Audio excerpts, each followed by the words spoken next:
Okay, dear, now we're going on for the gravy.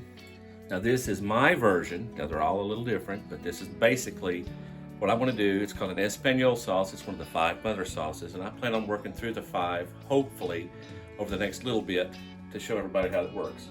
But now the way I'm going to do this, with 3 out of the 5, you start with 3 basic things: butter and flour to make a roux, and then you have a liquid. But for us, because we're doing a brown gravy for our roast beef, I'm going to add some onion flavor to it, so I'm going to get them cooking first. Now the onion, I've already added just a little bit of salt and just a little bit of pepper for flavor.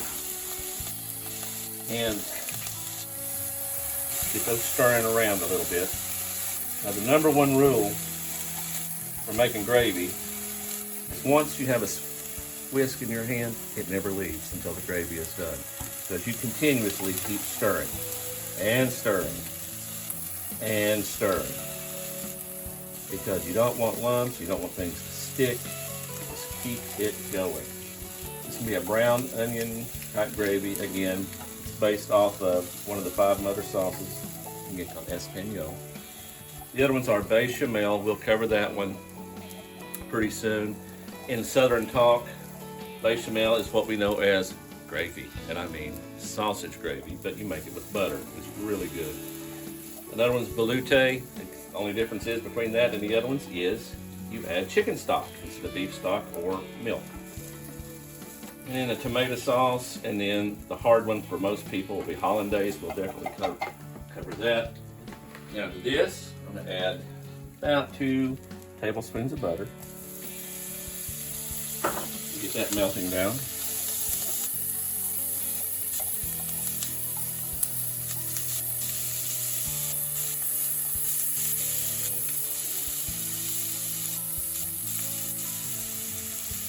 Flour ready. Keep stirring. Number 1 rule, keep stirring. The butter is melted.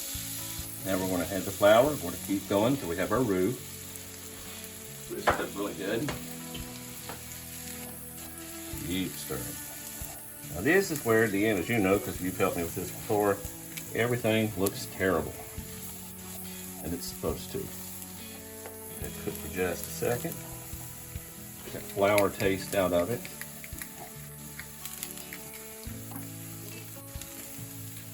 And now we add our beef broth. I use Better Than Bouillon for this. Use what you like.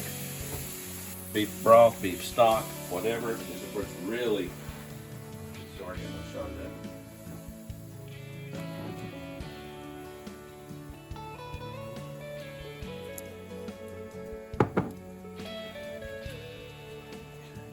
Good and thick, so start adding some more.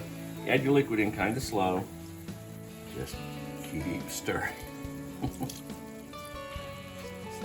Have more in reserve.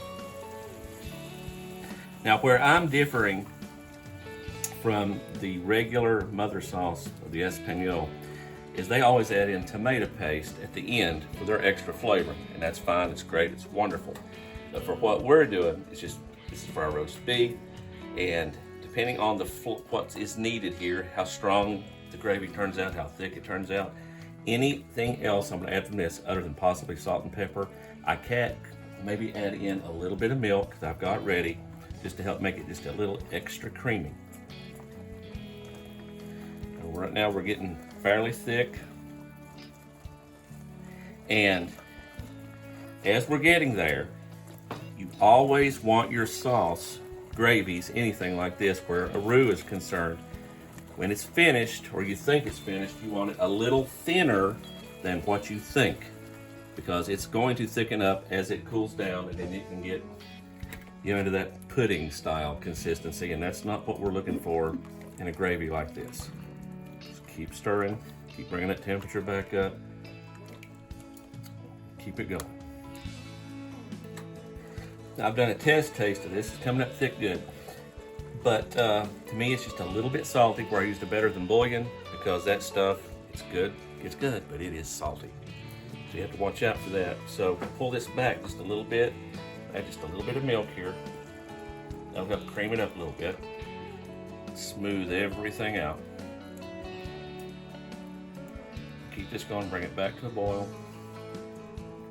And your roux, of course I should have covered this earlier, but when you're dealing with roux, it will never, when you're starting to add your liquid and everything, it will never reach its full thickening power till it hits that boil. So don't skimp on thinking you can get by at a lower temperature. It has to get hot. And again, the number one rule, keep stirring. Keep stirring, keep stirring.